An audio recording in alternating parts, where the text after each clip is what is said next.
Hey guys అందరికి welcome to my blog. ఈరోజు మనం వైజాగ్ నుంచి శ్రీశైలం అయితే ట్రావెల్ చేస్తున్నాము.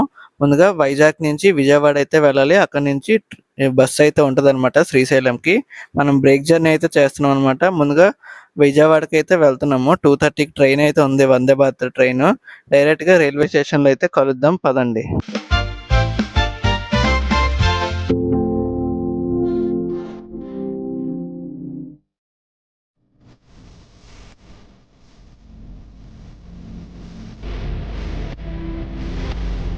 మనమైతే ఆరెంజ్ వందే భారత్‌లో అయితే ట్రావెల్ చేయబోతున్నాము. వైజాగ్ నుంచి విజయవాడ అయితే వెళ్తదనమాట. 2:30కి స్టార్ట్ అయ్యి సాయంత్రం 6కి అయితే రీచ్ అయిపోతాం ఎగ్జాక్ట్ టైంకైతే.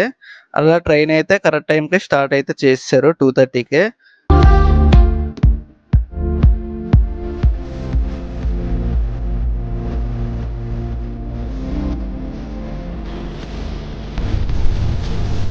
అలా కూర్చొని ట్రావెలింగ్‌లో ఇలా వ్యూ పాయింట్ చూస్తే అలా వేరే నెక్స్ట్ లెవెల్ వైబ్ అయితే వస్తది.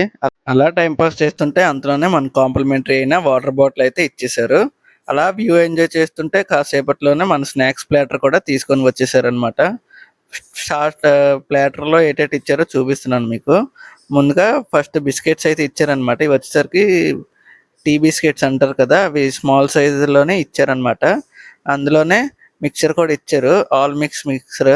దాంతో పాటు టీ ప్రీమిక్స్ పౌడర్ ఉంటది. దాంతో పాటు క్యారమెల్ పాప్‌కార్న్ ఇంకా ఫ్రూట్ జ్యూస్ అయితే ఇచ్చారు. Apple fruit juice. స్నాక్స్ తినేసాకైతే మనకైతే హాట్ మిల్క్ అయితే సర్వ్ చేస్తారు. అందులో ప్రీమిక్స్ మసాలా చాయ్ వేసుకొని బాగా మిక్స్ చేసుకొని టీ అయితే అలాగా వ్యూ చూస్తూ వైబ్.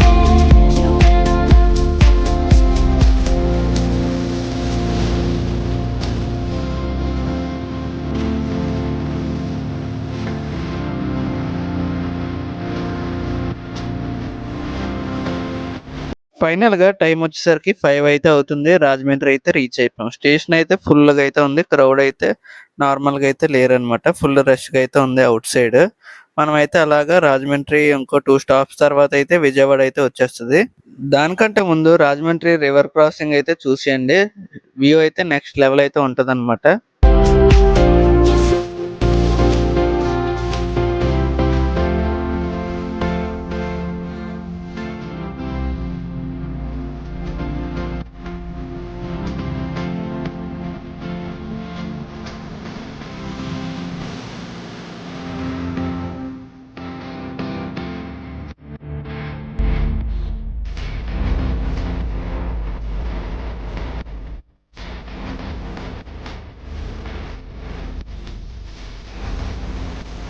రాజమండ్రిలో గోదావరి ఫ్లోటింగ్ అయితే నార్మల్‌గా అయితే లేదు. ఫుల్‌గా వాటర్ అయితే ఉన్నది. 1 అవర్‌లో ఫైనల్‌గా మనం రాజమండ్రి నుంచి విజయవాడ అయితే రీచ్ అయితే అయిపోయామనమాట. క్లైమేట్ అయితే అవుట్ సైడ్ ఫుల్ కూల్‌గా అయితే అయిపోయింది. ఇప్పుడే ట్రైన్ దిగి అలాగా ఆటో ఎక్కి బస్ స్టాప్‌కి అయితే బయలుదేరుతున్నాము. వర్షం అయితే పడుతుంది. మార్నింగ్ నుంచి ఎండగైతే ఉందంటున్నారు ఆటో డ్రైవర్ అయితే. నైట్ వచ్చేసరికి వర్షం పడుతుంది అంటున్నారనమాట. అలాగా తడుచుకుంటూ ఇప్పుడే టిఫిన్ తినడానికైనా ఏం తినడానికైనా ఈ రెస్టారెంట్‌కి అయితే వచ్చాం. సాయి బాలాజీ రెస్టారెంట్. బస్ స్టాప్‌కి కొద్దిగా పక్కనే ఆపోజిట్‌లోనే ఉంటదనమాట. లోపల డైనింగ్ అయితే వచ్చాము. సాయి బాలాజీ రెస్టారెంట్ ఇది వచ్చేసరికి. సో స్టార్టర్స్ ఇంకా ఏదైనా ఫ్రైడ్ రైస్ అయితే ఆర్డర్ చేసుకుందామని చూస్తే ముందుగా ఆనియన్స్ అయితే తెచ్చి పెట్టారు ప్లేట్‌లోని. దాంతో పాటు ముందుగా చికెన్ చాట్ అయితే ఆర్డర్ చేశాను. Garlic chicken.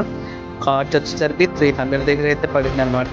టేస్ట్ కూడా బాగుంది. చికెన్ అయితే సాఫ్ట్‌గా, క్రిస్పీగా, గార్లిక్ మంచి ఫ్లేవర్‌తో సాసీగా, లైట్ సాసీతోనే టేస్ట్ అయితే బాగుంది. నెక్స్ట్ ఎక్కువ హెవీ కాకుండా సింపుల్‌గా ఎగ్ ఫ్రైడ్ రైస్ అయితే ఆర్డర్ చేశాను. Chicken egg fried rice. Chicken pieces అయితే కోటింగ్ ఏటి లేకుండా నార్మల్‌గానే ఫ్రై చేశారు. ఫ్రైడ్ రైస్ కూడా టేస్ట్ అయితే బాగుంది. బిల్ వచ్చేసరికి 600 అయితే అయిందనమాట. లాస్ట్‌లో సోంపేసుకొని మళ్ళీ బస్ స్టాప్‌కి అయితే వచ్చేసాము. ముందు బస్సు టికెట్స్ అయితే బుక్ చేసుకొని జర్నీ అయితే స్టార్ట్ చేసాము. నైట్ 9కి అయితే స్టార్ట్ అవుతది బస్ అయితే. మార్నింగ్ 9 కల్లా అయితే మార్నింగ్ శ్రీశైలంకి అయితే వెళ్ళిపోతాం అనమాట. లెవ 9-11 లోపు అయితే శ్రీశైలం కిందకైతే వెళ్ళిపోతాము. నైట్ అంతా బస్ అయితే కిందన ఆపేస్తారనమాట. మొత్తం ఫారెస్ట్ ఏరియా కదా! నైట్ టైమ్ వెహికల్స్ అయితే అలౌ లేదు. మార్నింగ్ 6 అయిన వెంటనే క్లైమేట్ అయితే కొంచెం వెలుతురైతే వస్తది కదా! అప్పుడైతే బస్ అయితే తీస్తారు. అక్కడి నుంచి 2 అవర్స్‌లో అయితే అలా పైకైతే వెళ్ళిపోవచ్చనమాట. జర్నీ అయితే సింపుల్‌గా అయితే ఉంటది. ఎక్కువ పెద్ద రష్ ఏం కాదు. ఫైనల్‌గా రూమ్‌కైతే వచ్చేసామనమాట. ఈ వ్లాగ్ అయితే ఇక్కడితో ఎండ్ చేస్తున్నాను. నచ్చితే లైక్ చేసి, షేర్ చేసి, సబ్స్క్రైబ్ చేసుకోండి.